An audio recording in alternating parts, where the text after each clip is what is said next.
Alright, bear with me.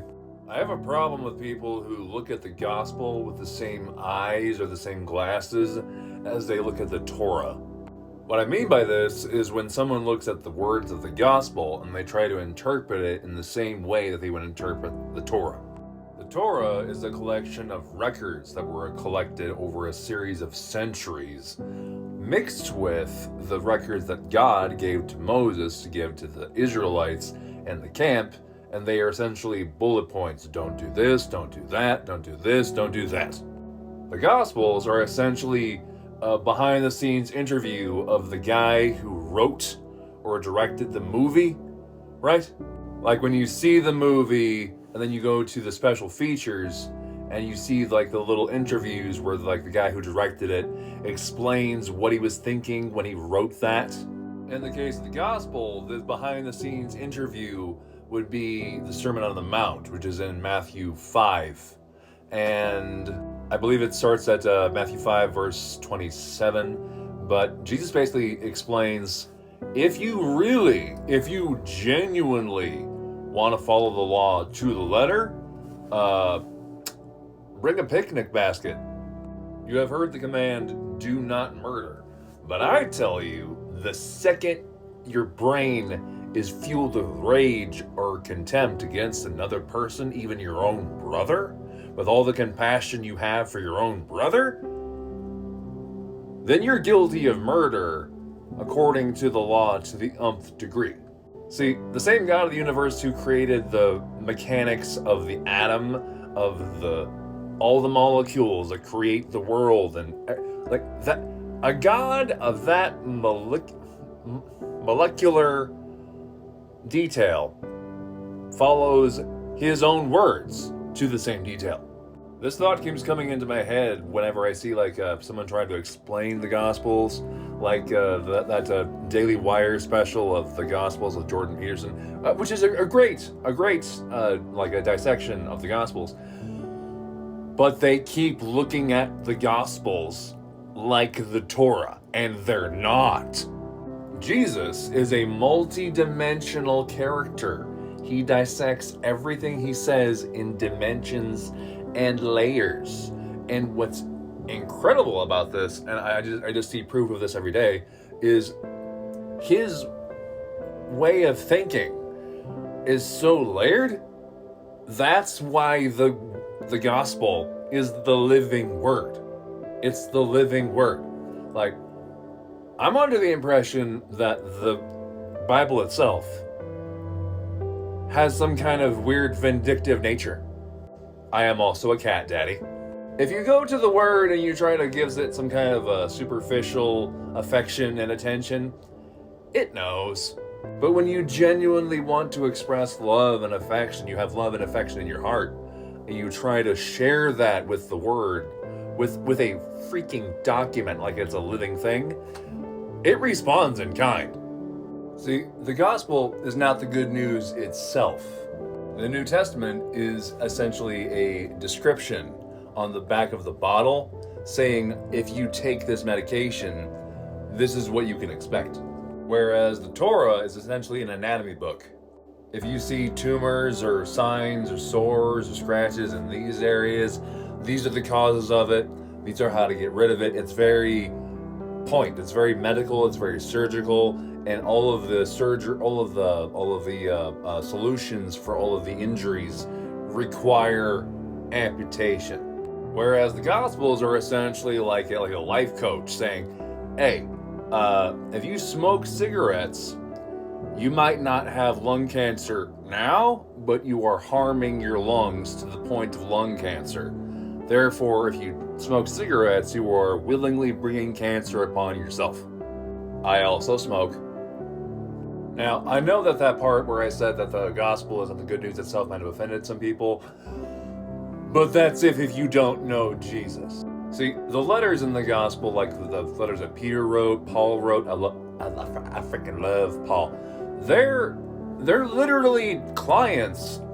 They're clients of the gospel, of the treatment gospel, saying, hey, so I've been doing this for a while and I've noticed these differences in my personal health. I get to talk about Paul now.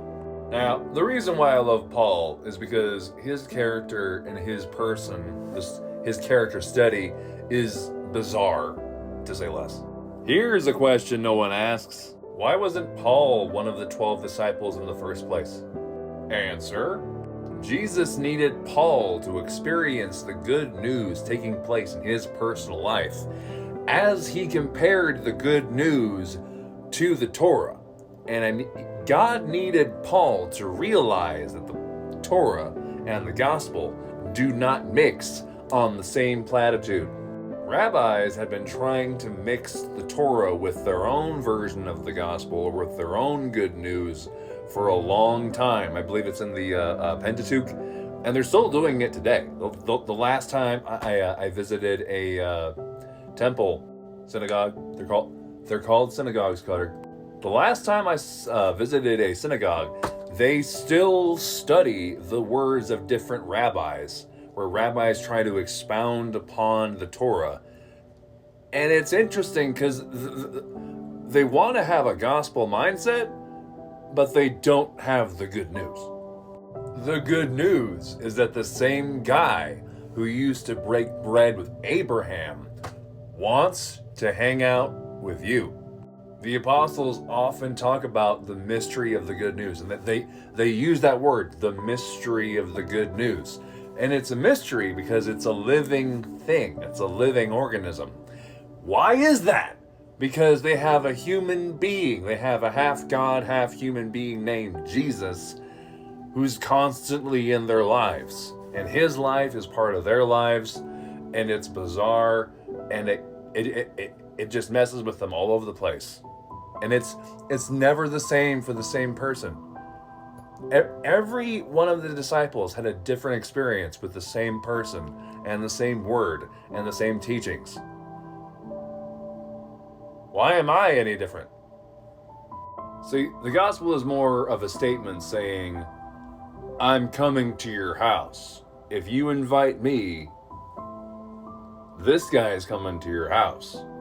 With that said, I, as sentient person, am going to visit you, and with all the implications there being that I am going to treat you like a sentient individual person. There is no one else like you. There is no one else who has your story, who has your experience, who has your understanding. I don't expect you to do a full character study or read my whole bio or research everything I've ever done. When I visit you, I want to visit you as a friend, okay? That's what Jesus wants. The Torah is saying, these are the rules of my house. The gospel is saying, I want to visit your house. That's what messed up Paul so much. That's why his word is so emotional. Paul's drive was to defend the honor of the house of God, or the territory of God.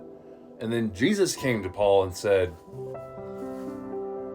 I feel harmed and disrespected by the things you've done to people that I care about. Paul never took the word of God in a personal context. And the idea that the word of God, or that God himself, could be personable messed him up.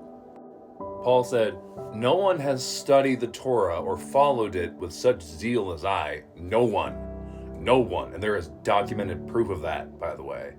All of the knowledge he had acquired and all of the laws he followed, he said he counted it as nothing because he knew Jesus. When he realized that God wanted to know each individual person and experience and be with them on a personable level, it changed him. Anyway, when you read the gospel the next time, or the New Testament the next time, don't think of it as the Torah dictating rules to you. Think of it as friends who are sharing the current status of their faith, or the current status of their lives. Okay? Saying, this person has taken this kind of lifestyle, and it's affecting them in this way. How is it affecting yours?